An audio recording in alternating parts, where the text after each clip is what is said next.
All right, here we go. This one is going to be a 40 Smith & Wesson test.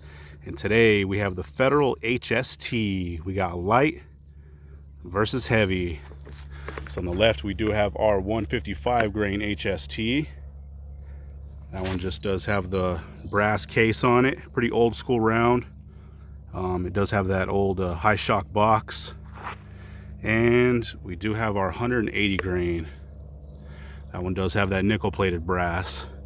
So today we're going to be going through our short barrel Glock 27 and through our gel. That is a 10% block. So we do have our jug backstop just in case we do get that pass through, and our 4 layers of cotton t-shirt on the front. So like always, we will set our chronograph up in front, so hopefully we can pick up that impact velocity. And we'll see how both these rounds do head to head. Here we go. First one up will be that 155 grain. All right, here we go. We are stepping back to 15 feet.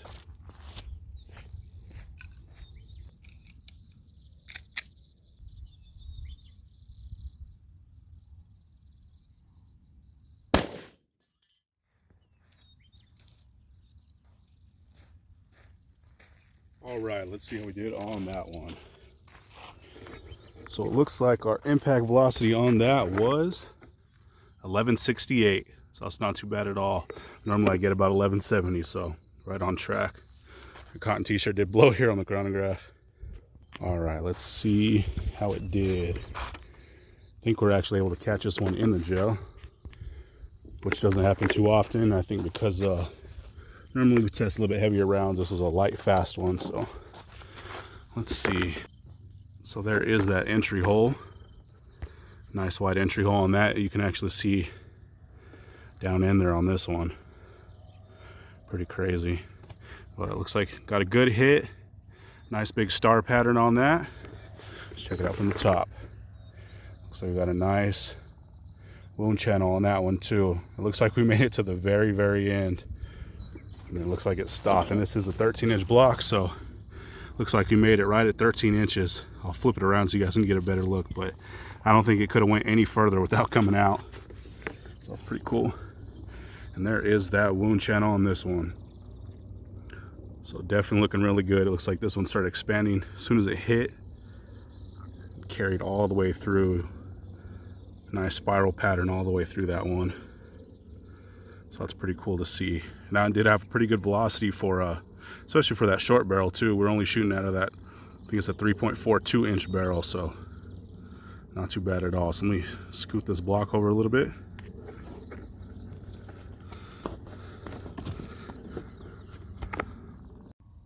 Check that thing out. Looks like it almost made it all the way through. I can actually feel it right here at the end of the block.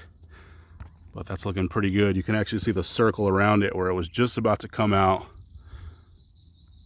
Pretty awesome. So what I'm going to do now is flip the block over so we can get a little bit better picture of that wound channel, and then pull this round. Actually, what I'm going to do is set it for the 180 grain. We'll shoot the 180 grain and then we'll compare them both here at the end. All right, we're stepping back to 15 feet. This one is the 180 grain.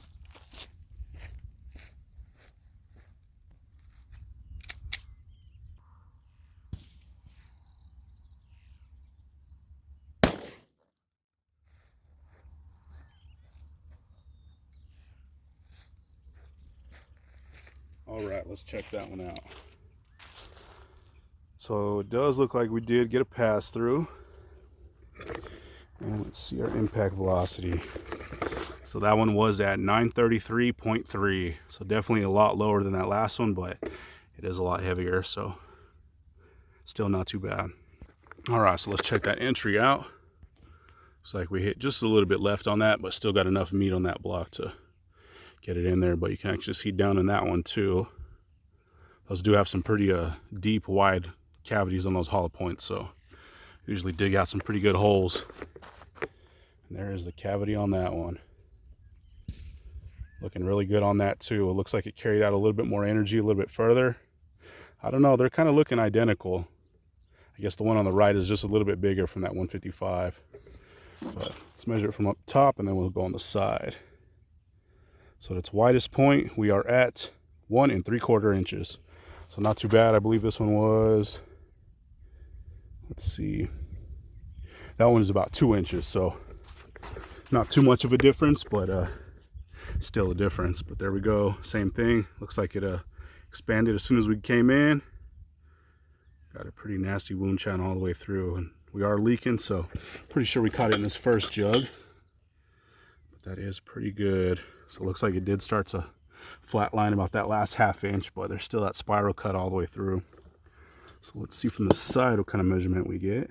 So from the very bottom to the very top, we're only at about, let's see, just over 1.5 inches from the side. So from the top there is a little bit bigger of a measurement. So what we'll do now is compare these both and then check these rounds out. All right, so like always, we'll show both these tracks one more time so you guys can get an idea what those things are looking like. The one on the left is the 180, one on the right is the 155. So they both did really good. 155. Quite a bit of damage coming through. Carried it out almost all the way. That one actually stopped in the block, so we made it to 13 inches. And then this one went just over and made it into that jug. So it's that 180 grain. Looking pretty good though too. Almost identical tracks. The way that they kind of cut through that same exact kind of spiral star pattern in there. But looking really good. So let's check those rounds out. All right, check those out. They both did really, really good. Got some awesome expansion on both of them. The one on the left is the 180, one on the right is the 155. So let's check that 155 out first. So like I said, this one didn't make it out, so it expanded huge. Still got quite a bit of that gel stuck in there. So we'll give that a nice little warm bath later to get all that stuff out. So before we get our pictures, there is some gel still stuck in that hollow point cavity, but looking really good so far. Picture perfect expansion. Really good. And then that 180, that one looks like it did really good too. Same thing, picture perfect. Perfect mushroom. Peel those petals right back. Was a lot slower, but still got some really good performance. One nasty round right there. But they both did really good. So once again, we didn't shoot that out of the short barrel Glock 27. And that is a 3.42 inch, and that was the 155 versus the 180. There we go. All right, so here's that 155 grain. Check out that star pattern. That thing's really messing this stuff up. That looks really cool. Normally we don't get that crazy of cuts, but you can see that spiral pattern down in there. We're just doing all that tearing. Even without opening it, you could see down in that hole. But nice deep cuts. That's really cool. All right, let's cut it. All right, here's the inside. Check that out. Came in, opened up really nice, drug in all kinds of that fabric with some really nasty cuts in there. Pretty deep. You can see it kind of underneath here. I can't even peel that back right there, but tucked up in there. Got a lot of cotton t-shirt. That is a deep little canyon right there where it first came in and opened up. Same thing with this side. Came in, opened up, and tons of that cotton t-shirt. Made a mess in there. Some really good cuts. So that 155 was doing pretty good, and it was cool to see that we actually caught it in the block. But check that out. There we go. There's that 155. Doing some pretty good damage. All right, here's that 180. Same thing. Nice, good spiral cut down in there. Pretty deep. Not as big as a 155, but still doing tons of damage. Really good splits. So let's cut it open. All right, check these out. So right there, same thing as the other one. Came in, opened up about 1/4 inch, dragging in all kinds of t-shirt.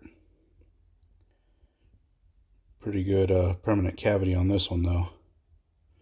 Looking really good. Here's that other section. Nice deep channel down in there. Tons of fabric. And some really good cuts. So that 180 was really coming in with some force too. I've tested those a few times in the jugs and they always do good, but it's cool to actually see what it's doing in the gel. You can see that cotton t-shirt down in there. But there we go. That was the 180 grain.